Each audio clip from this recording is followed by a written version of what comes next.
नमस्कार, आप देख रहे हैं सीतामढ़ी की आवाज़ और मैं हूं आपके साथ आर एस कुमार। नेताजी कहिए उसी कार्यक्रम में जनसंपर्क के दौरान हमारे साथ रीगा विधानसभा के प्रत्याशी जो है भाजपा से मोतीलाल प्रसाद जी है। आइए उनसे मिलते हैं। सीतामढ़ी की आवाज़ पे आपका स्वागत है। धन्यवाद सर, ये जो हमारा कार्यक्रम है नेताजी कहिए, इसमें जनता से जुड़ी जो भी सवाल होते हैं वो हम आपसे पूछेंगे। सबसे पहला सवाल कि आप अगले 5 साल में क्या करने वाले हैं? भारत सरकार और राज्य सरकार दोनों सरकार की जो योजनाएं हैं, जहां के लिए है और जिनके लिए है, उसका पूरा लाभ 100% उन्हें मिले, इसके लिए मैं अपना सारा एनर्जी लगाऊंगा और लोगों को जीवन बेहतर करने के लिए जो सरकारी प्रयास है वो जन तक पहुंच जाए, इसका मैं पूरा प्रयास करूँगा। एक सवाल और है कि अभी आप लगातार जनसंपर्क कर रहे हैं, 7 तारीख को चुनाव भी है आपके यहाँ, तो क्या लगता है इस बार कितनी चुनौती आपको मिल रही है और लोगों का क्या रुझान है आपके प्रति? मैं पिछले सक्रिय रूप से प्रतिदिन 20-25 दिनों से मैं जनता से सीधे संपर्क में हूँ और मैं गांव टोलों लोगों के बीच में जाता हूँ। उन लोगों की भाव और उन लोगों का समर्पण देख करके मैं पूरी तरह कह सकता हूँ कि हमारे सामने अब कोई चुनौती नहीं है। मैं बड़े अंतर से जीत दर्ज करूँगा। आपके लिए भाजपा के स्टार प्रचारक के रूप में योगी जी भी आए थे, आपके पक्ष में उन्होंने लगातार लोगों से अपील किया। क्या लग रहा है कि योगी जी का यहाँ पे कोई न कोई पासा जो है वो काम कर पाएगा रीगा में? 500 वर्षों से राम जन्मभूमि लंबी था, बन नहीं रहा था और माननीय योगी जी के कार्यकाल में वो मंदिर बनना शुरू हो गया है।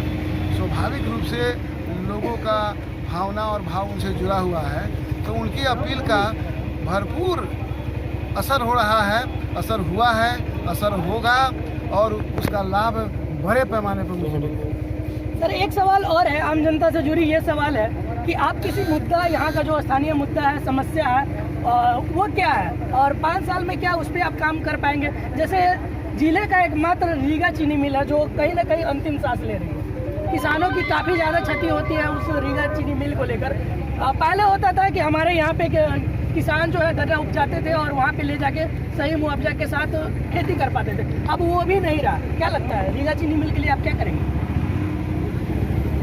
यदि जनता मुझे प्रतिनिधि चुनती है, मैं विधायक बनता हूँ, तो निश्चित रूप से मैं सरकार और जनता के बीच कड़ी बनूंगा, मिल प्रबंधन से बात करूंगा, सरकार से बात करूंगा और ये मिल कैसे जीवंत हो जाए, कैसे किसानों को समय पर भुगतान मिले और मिल चले और उसमें काम करने वाले जो कर्मी हैं उसको भी समय पर वेतन मिले।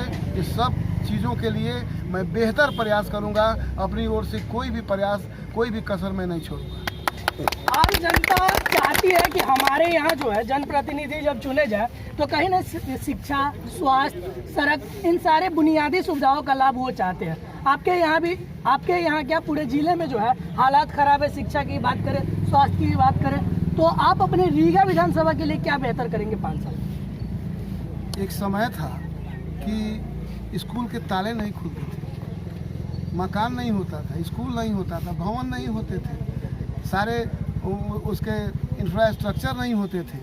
आज ये सब चीज़ें हुई है, शिक्षक भी बढ़े हैं, बड़े पैमाने पर शिक्षकों की बहाली हुई है, परंतु आज की जो समस्या है गुणवत्तापूर्ण शिक्षा की, उस पर भी अब लगातार ध्यान देने की बात चल रही है और निश्चित रूप से मैं यही प्रयास करूंगा कि लोगों को, बच्चों को गुणवत्तापूर्ण शिक्षा सरकारी स्कूलों में मिले। इसके लिए मैं पूरा प्रयास करूँगा। हमारे साथ अभी एनडीए के प्रत्याशी हैं मोतीलाल प्रसाद जी। आइए कुछ और कि यहाँ के जो रीगा विधानसभा के आम जनता है उसके लिए आपका क्या संदेश होगा, और दूसरी बात मतदाता जागरूकता को लेकर आप क्या कहेंगे? बिल्कुल, इस बार मतदाता जागरूक हैं और वो कोई भूल नहीं करना चाहते हैं। उन्हें पता है कि पिछले 70 वर्ष में कांग्रेस ने क्या किया और उनको पता है कि हमें क्या करना है। माननीय आदरणीय नरेंद्र मोदी जी के प्रति और माननीय नीतीश कुमार जी के प्रति, आदरणीय सुशील कुमार मोदी जी के प्रति वे काफ़ी सकारात्मक हैं और वो कह भी रहे हैं कि अगर ये सरकार नहीं होती तो इस कोरोना काल में हम लोगों का बचना मुश्किल था। ऐसे देश जो सक्षम देश थे उनकी स्वास्थ्य सेवाएं बेहतर थी, लेकिन वो अपने यहाँ कोरोना को रोक नहीं सके और लाखों लोग उनके यहाँ मरे। लेकिन भारत ने जो संख्या का घनत्व है, इतना बड़ी आबादी है, इस सब के बावजूद एक घर में 20-20 लोग रहते हैं, इसके बावजूद कोरोना पर नियंत्रण पाया है। ये बहुत बड़ी उपलब्धि है। लोग इन बातों को समझते हैं। सरकार ने किसी को भी ऐसे नहीं छोड़ा, सबके लिए चिंता की, सबको भोजन तक उपलब्ध कराया, दवा उपलब्ध कराया, सारी सेवाएं उपलब्ध कराई है। ये बहुत बड़ी उपलब्धि है, इसलिए इसका लाभ तो मुझे मिलेगा ही। कोरोना काल की जब बात आप कर रहे हैं तो कोरोना काल में ये भी देखा गया कि कहीं ना कहीं बिहार सरकार जो थी लोगों को जितनी सुविधा होनी चाहिए थी नहीं पहुंचा पाई। उस समय के हालातों को जो प्रवासी मजदूर थे उनको भी आपने देखा, कहीं ना कहीं कोई चूक रह गई थी क्या? इतना बड़ा अभियान था, इतना बड़ा महामारी था, स्वाभाविक रूप से कुछ न कुछ तो कमियां रह ही जाएगी। लेकिन सरकार अपनी ओर से कोई कमी नहीं छोड़ा। 20 से 30 लाख प्रवासी को लगातार रेल से ढोकर बिहार में लाया गया। आप इसे क्या मानेंगे? ये बहुत बड़ी उपलब्धि है। उसी तरह सबको स्कूलों में रखना, 14 दिन क्वारंटाइन करना, ये सारी चीजें हुई है, सबकी चिंता की गई है।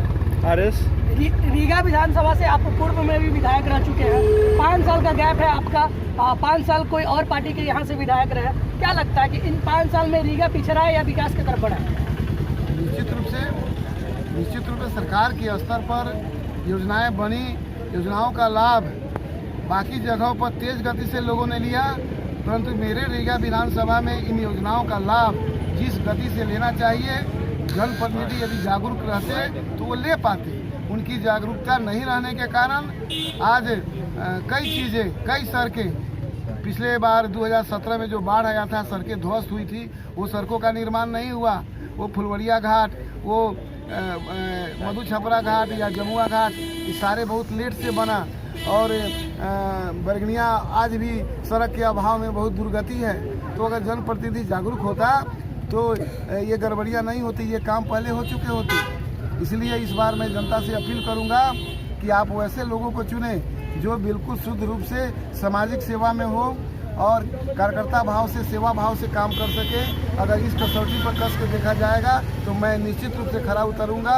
इसलिए मैं आप सभी नागरिकों से, मतदाता मालिकों से अपील करूंगा कि पुनः मुझे एक बार और मौका देने का प्रयास करें।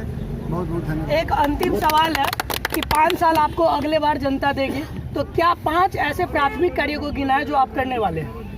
निश्चित रूप से मैं बरगनिया में, सुप्पी में, रीगा में जो भी काम अधूरा पड़े हैं,